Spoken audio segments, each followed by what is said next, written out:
धन्यवाद अंकुश जी, आपका स्वागत है। मैं यहाँ आ रहा था अभी थोड़ी देर पहले, जब मैं चर्चा सुन रहा था तो मुझे अल्लामा इकबाल का एक शेर याद आया। खिरदमंदों से क्या पूछूं मेरी इब्तिदा क्या है। खिरद का अर्थ उर्दू में इंटेलिजेंस होता है, बुद्धि होती है। खिरदमंदों से मैं क्या पूछूं मेरी इब्तिदा क्या है। मैं इस फ़िक्र में रहता हूं मेरी इंतहा क्या है। मैं इस फ़िक्र में रहता हूं मेरी इंतहा क्या है। इंटेलिजेंस की जो इंतहा है, इस पर अभी हम लोग अंकुश जी के साथ काफ़ी चर्चा बाहर कर रहे थे। तो मैं ये सत्र शुरू करता हूं आपके साथ। दुनिया ये कहानी पहले भी देख चुकी है, हम पहली बार नहीं देख रहे हैं। 1450 में गुटेनबर्ग ने प्रिंटिंग प्रेस बनाई। भारत को, यूरोप में छपी हुई बाइबल्स बटी। भारत को अपनी पहली वर्नाकुलर प्रेस बनाने के लिए 250 साल इंतज़ार करना पड़ा। 250 साल बाद वो प्रेस भारत आई।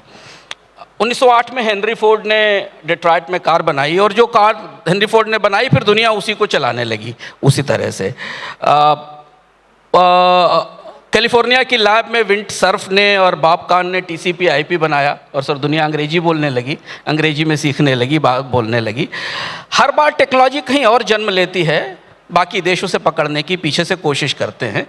यही तरीका हम देखते चले आए हैं। कीमत घटती चली जाती है, तकनीक का इस्तेमाल बढ़ता चला जाता है, और लोगों से इंपोर्ट कर लेते हैं। पहली बार ऐसा हुआ जब एआई ने तकनीक को लेकर, तकनीक हमारे लिए नहीं थी, उसकी समझ तोड़ दी, और इसीलिए इसे जीपीटी, जनरल पर्पस टेक्नोलॉजी कहा जाता है। ये ऐसी टेक्नोलॉजी है जो कोई प्रोडक्ट नहीं है। इसे आप सीधे चुपचाप इंपोर्ट नहीं कर सकते, क्योंकि ये एक ऐसी मशीन है जो ये डिसाइड करती है कि फैक्ट क्या है, जो डिसाइड करती है कि सच क्या है, आपका सही आर्ग्यूमेंट क्या है, अच्छी अंग्रेजी क्या है, अच्छी हिंदी क्या है, कैसी चीज़ें जो हमें दिखती हैं वो सही हैं कि नहीं हैं। और ये पहली विदेशी इन्वेंशन है जो हमारी समझ को नहीं छूती। जिस समझ से हम आते हैं, अफ्रीका आता है, एशिया आता है, जहां आज एआई की टेक्नोलॉजीज़ आई हैं, जैसे लोग सोचते हैं, समझते हैं। और यही हमारी सबसे बड़ी चुनौती शुरू होती है, डिलेमा शुरू होते हैं, जहां अंकुश जी जिस डिलेमा पर बैठे हुए हैं, जहां से मैं सवाल को शुरू करता हूं। अब हमारा डिलेमा क्या है? अपना मॉडल बनाओ, लेकिन वो सालों तक छोटा रहेगा, धीमा रहेगा। तब तक भारत के इंजीनियर क्लाउड पर, जीपीटी पर, जेमिनी पर ट्रेंड हो चुके होंगे। ये हमारा पहला डिलेमा है। दूसरा डिलेमा ये है कि ग्लोबल मॉडल को इस्तेमाल कर लो और अपनी समझ को चपटा कर दो, फ्लैट कर दो। जैसा ग्लोबल मॉडल आपको बता रहा है वैसा आप मान लो वो जो भाषा बोल रहा है उसे सीख लो। हम अभी उस दौर में हैं। अब 100 हिंदियों में से वो कौन सी हिंदी अच्छी बताएगा? भारत की 100 के आसपास भाषाओं में से किस भाषा को वो सही बताएगा? अगली जनरेशन इसे डिसाइड करेगी। तो ये वो अनकंफर्टेबल कमरा है जहां अंकुश अग्रवाल बैठते हैं। ये वही डिलेमा वाला कमरा है जहां से आप शुरू होते हैं। ये उसी कॉम्प्लिकेशन का शिकार हैं, और उस कॉम्प्लिकेशन के बीच ये भारत जीपीटी बनाने की कोशिश कर रहे हैं। अंकुश जी का आप स्वागत करिए तालियों के साथ। फिर उसके बाद हम इनसे चर्चा शुरू करते हैं। वो सारे सवाल जो आपके दिमाग में भारत के अपने एआई को लेकर हैं, भारत के अपने जीपीटी को लेकर हैं, जीपीटी हालांकि उधार लिया हुआ शब्द है, तो उनको लेकर हैं, उनसे हम शुरू करते हैं। अंकुश जी, बहुत बहुत स्वागत है आपका। Thank you so much. Congratulations to the organizer Samar Ujala, great event. Thank you. हमारी काफ़ी बार बात हो रही थी, तो he is very expert in AI. काफ़ी चीज़ें उन्होंने बनाई हैं, लेकिन आपको मैं बता दूं सर, मुझे कोई डिलेमा नहीं है। इसीलिए मैं आपसे पूछ रहा हूँ। मेरा पहला सवाल ये है कि नाम से शुरू करते हैं, भारत जीपीटी से। ये ग्लोबल एलएलएम का इंडियन आर्किटेक्चर है, ये नई रैप है, उसका कवर है, या फंडामेंटली आप कुछ अलग कर रहे हैं? मतलब इसमें भारतीयता एग्जैक्टली, वास्तविक रूप पर भारतीयता इसमें बैठती कहाँ है? भारत कहाँ है इस जीपीटी में? मुझे लगता है कि जब हम बोलते हैं कि कोई चीज़ भारत की है, वो सिर्फ बाहर से चीज़ लाई हुई, यहाँ पे अगर हमने खरीद ली, यहाँ पे डिप्लॉय कर दी, यहाँ पे रख दी, वो भारतीय नहीं हो जाती। तो वो भारतीय होने के लिए उसके जो रॉ मटेरियल हैं वो यहीं पे होने चाहिए। गवर्नमेंट ऑफ इंडिया का शायद कुछ 50-60% होगा, लेकिन मुझे लगता है एआई में जो रॉ मटेरियल है वो डेटा। तो इंडिया का मॉडल अगर हम बोलते हैं तो वो जो रॉ मटेरियल है वो भी इंडिया से होना चाहिए। वो सिर्फ एक वैनिटी की तरह नहीं मैं बोल रहा हूँ कि उसकी सोच, उसका कल्चर, उसके कन्वर्सेशन स्टाइल, जैसे हम चाय पे चर्चा करते हैं, तो वो न्यूएंसेस भी इंडियन होनी चाहिए, भारतीय होनी चाहिए। तो इसीलिए भारत जीपीटी वो सिर्फ लैंग्वेजेस, 14 लैंग्वेजेस नहीं, उसको सिर्फ 14 लैंग्वेजेस हैं। It's not only the language, उसमें वॉइस एक बहुत बड़ा पार्ट है। इंडिया बोलता है, उसमें वॉइस फर्स्ट मॉडल है, और उसमें कल्चरल न्यूएंसेस हैं। अब जितने भी मॉडल अगर आपने जो नाम लिए ग्लोबल मॉडल, वो इंडियन डेटा में तो बने नहीं। अगर आप देखोगे कहाँ से बने हैं, अगर आप देखो commoncrawl.org से इंटरनेट का डेटा है, रेडिट के डेटा से बने हैं। अभी आप पूछ लो कितने लोगों का रेडिट का अकाउंट है। Can we raise hands, how many people have Reddit?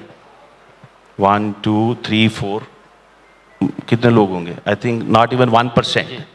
हम रेडिट के डेटा को लेके मॉडल अगर बनाएंगे तो वो इंडियन सोच ही नहीं होगी, राइट? तो अगर आप पहली वाली बात अगर करें डेलिमा वाला, आपने अज्यूम कर लिया मुझे डेलिमा है, कुछ बड़े मॉडल कुछ छोटे मॉडल। आई थिंक मैं नहीं बोल रहा कि don't use chat GPT, Gemini, I also use. जिसकी जहाँ पे ज़रूरत है उसको वहाँ यूज़ करना, राइट? हमें सब स्टैंडर्ड प्रोडक्ट नहीं यूज़ करना कि वो इंडियन है, मैं सिर्फ यही यूज़ करूँगा, मुझे नहीं पता बाहर की चीज़ नहीं यूज़ करनी, नहीं। अभी जो प्रॉब्लम है, अभी जो आपका पर्पस है, उसको सॉल्व करना है। वो चाहे भारत जीपीटी करे, चाहे चैट जीपीटी करे, चाहे जेमिनी करे, या अगर कोई नहीं कर रहा, go ahead and create it. तो आपने देखिए वो तार छेड़ दिया जहां हम पहुंचना चाह रहे थे, और लोगों के दिमाग में वो सवाल भी होगा। बिल्कुल सही बात है, हर एलएलएम अपने ट्रेनिंग मॉडल का आईना होता है, उसके ट्रेनिंग डेटा का आईना होता है जो एलएलएम बनाया जाता है। और ग्लोबल मॉडल रेडिट पर, विकिपीडिया पर, इंग्लिश का इंटरनेट पढ़ के बनते हैं। भारत का ज़्यादातर ज्ञान वहाँ है जहाँ कोई क्रॉलर ही नहीं पहुँचा। एआई तो छोड़ दीजिए, अभी किसी क्रॉलर भी के पास भी उसकी स्थिति नहीं है। ओरल ट्रेडिशंस हैं, डायलेक्ट्स हैं, व्हाट्सएप के वॉइस नोट हैं, 9 तरीके की स्क्रिप्ट अदालत में जमा होती हैं, उनके अलग अलग मतलब होते हैं। भारत जीपीटी में किसकी आवाज़ें पहुंच रही हैं? वो कौन सा डेटा है जिस पे आप भारत जीपीटी को ट्रेन करते हैं? जी, हमने 2016 में कंपनी बनाई थी, राइट? तो अभी हमारे प्लेटफॉर्म को अराउंड 1.8 करोड़ यूज़र्स ने उसको यूज़ किया है। सारा डेटा तो नहीं, मुझे लगता है वहाँ से अराउंड 20-30% डेटा जो कन्वर्सेशनल डेटा है, उसमें हमारा उसका एक्सेस हमारे पास है। कुछ clients they allow us to train our engine, even कि इंडिया एआई, फिर भारत ई मार्ट, ऐसे काफ़ी ऑर्गेनाइजेशंस हैं जहाँ पे we have rights to use the data to create model. तो उसमें रिप्रेजेंटेशन हेल्थ केयर की भी है, उसमें ट्रैवल की भी है, उसमें बीएफएसआई की भी है, रिटेल की भी है। ड्यूरिंग कोविड अगर आपको याद होगा तो आस्क डॉक हमने बनाया था। सिर्फ आवाज़ नहीं है, वहाँ पे एक्चुअल डॉक्टर आपसे बात करता है जी। उसमें real doctor Patil infectious disease के थे, उनका हमने एआई अवतार बनाया था, वो बात करते थे। वो डेटा है। आज सरकार, ऑनरेबल प्राइम मिनिस्टर ने मन की बात में बोला था, वो एक मल्टीपल लैंग्वेजेस में गवर्नमेंट पॉलिसीज़ के ऊपर था।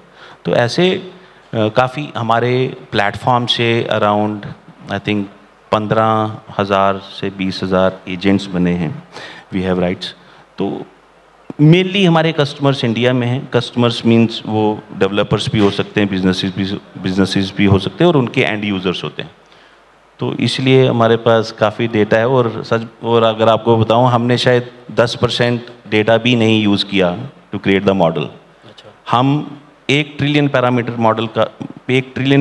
का भी मॉडल बना सकते हैं, लेकिन हमारा भारत जीपीटी मिनी सिर्फ 500 मिलियन पैरामीटर है। वही जैसे मतलब जिसकी ज़रूरत है, अगर बड़ा मॉडल चाहिए आप कोई और यूज़ कर लो। हम सिर्फ एक पर्पस लेड, कोई एक स्पेसिफिक प्रॉब्लम है उसको सॉल्व करना चाहते हैं। आप जैसे खुद ही बोल रहे थे कि you use multiple models to create your AI agent, तो सिमिलरली क्या स्पेसिफिक गोल है आपका, उसके ऊपर आप मॉडल डिसाइड करो।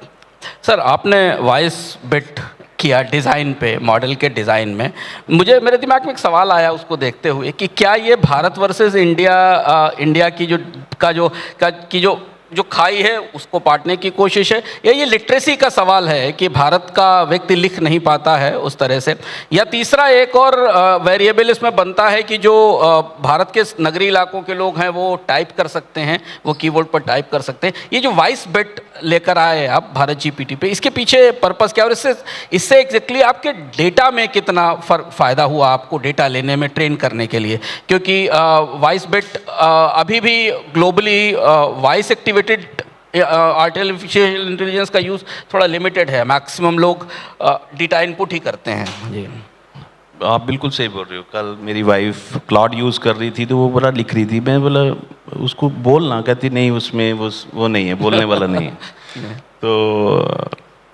अब आई थिंक ये हमें क्वेश्चन नहीं होना चाहिए, ये बाकियों को होना चाहिए कि जो वॉइस क्यों नहीं यूज़ कर रहे हैं। Voice is a natural form of communication, right? जो मैं नहीं कह रहा कि सिर्फ लोग जो पढ़े लिखे नहीं हैं तो वो बोल सकते हैं। अगर अभी आज के बच्चे देखो वो कहाँ टाइप करते हैं, वो तो बाय डिफ़ॉल्ट वॉइस एक नेचुरल वे ऑफ कम्युनिकेशन है।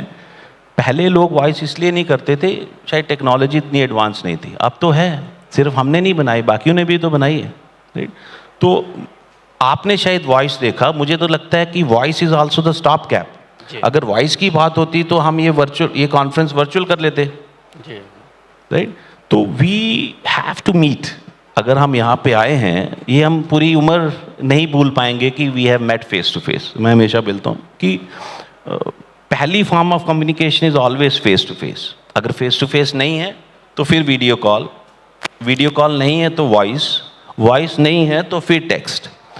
तो जैसे मैं आस्क डॉक बोल रहा था, जब हमने कोविड में किया वो तो वीडियो बॉट था, फिजिकल तो नहीं था ड्यूरिंग कोविड, लेकिन वो था इंटरेक्टिव डिजिटल ट्विन था, हमने डॉक्टर का बनाया था। डॉक्टर आंसर करता था, वो भी बोलता था कि उसकी डिस्ट्रिक्ट में कितने कोविड केसेस हैं।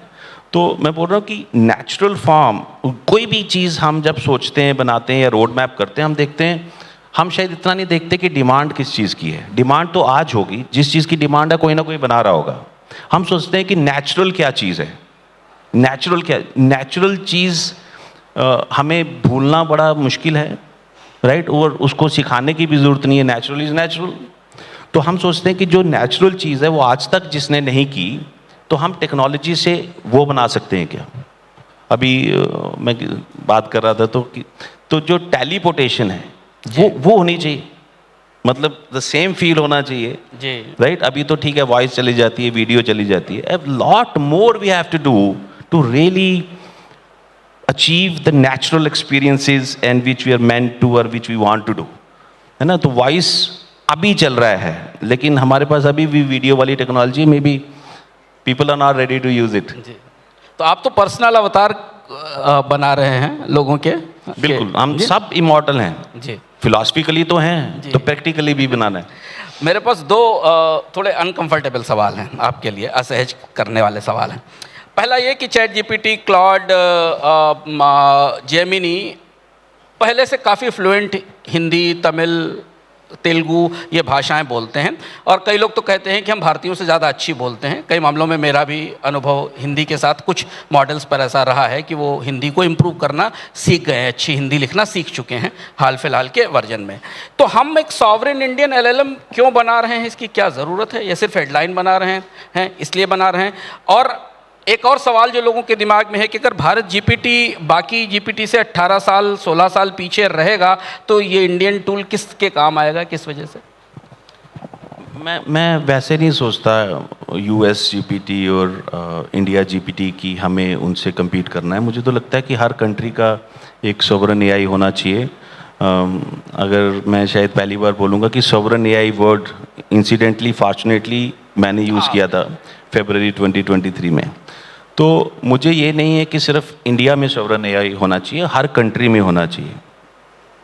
और बाकी एलएलएम्स इम्प्रूव कर रहे हैं, बिल्कुल इम्प्रूव कर रहे हैं, राइट? मतलब दे आर बाइंग डेटा, उन्होंने डेटा टीम्स लगाई हुई हैं, तो वो कर रहे हैं, हम भी कर रहे हैं। और हम बना नहीं रहे, हम हर चीज़ को इम्प्रूव कर रहे हैं। हमने तो ऑलरेडी भारत जीपीटी को लाइव किया हुआ है। If you go to IRCTC, you will see powered by CoRover Bharat GPT. You go to LIC, you see powered by CoRover Bharat GPT, Delhi metro, multiple वो है। हमने बस उतना बनाया है कि जितना अगर आप आस्क दिशा IRCTC में जाते हो, फिर वो रेलवे IRCTC रिलेटेड क्वेश्चन के आंसर करेगा। उसको बोलो कि मुझे एक आर्टिकल लिख दे, मुझे प्रिंट करना है, वो नहीं लिखेगा।